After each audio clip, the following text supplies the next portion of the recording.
Hi friends, welcome to Seetha's journey. இந்த வீடியோவில் அவலை வச்சு எப்படி ஹெல்த்தியாக ஒரு ஸ்நாக்ஸ் பண்ணுறதுன்னு பார்க்க போகிறோம். வாங்க வீடியோக்குள்ளே போகலாம். ஒரு பேன் எடுத்து அடுப்பில் வச்சுக்கலாம். அதில் ஒரு ஸ்பூன் நெய் சேர்த்துக்கலாம்.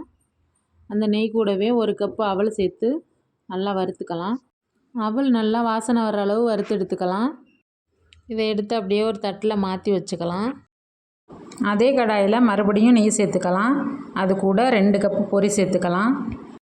பொரியை சேர்த்தாச்சு. இதையும் நல்லா வறுத்து எடுத்துக்கலாம். அவல் வறுத்து வச்சுருக்க அதே தட்டிலையே இதையும் சேர்த்துக்கலாம். இதுக்கு பாகு காய்ச்சிக்கணும். இப்போ எடுத்துருக்கிற அவல் பொரிக்கு இந்த வெல்லம் போதும். வெல்லத்தை சேர்த்து இது கூடவே கொஞ்சமாக தண்ணி சேர்த்துக்கலாம். தண்ணி சேர்த்து பாகு காய்ச்ச போகிறோம். பாகு பதம்லாம் தேவையில்லை, கொஞ்சம் திக்கானா போதும். அது கூடவே ஏலக்காய் சேர்த்துக்கலாம். ஒரு 3 ஏலக்காவை எடுத்து நல்லா தூள் பண்ணிவிட்டு அதில் சேர்த்துக்கலாம்.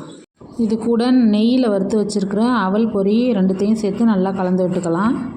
பாகோட எல்லாம் ஒன்று சேர்கிற மாதிரி நல்லா கலந்து விட்டு எடுத்தால் ஸ்நாக்ஸ் ரெடி. நெய்யில் வறுத்துருக்கிறதுனால ரொம்பவே டேஸ்ட்டாக இருக்கும். நீங்களும் ஒரு தடவை செஞ்சு பாருங்கள்.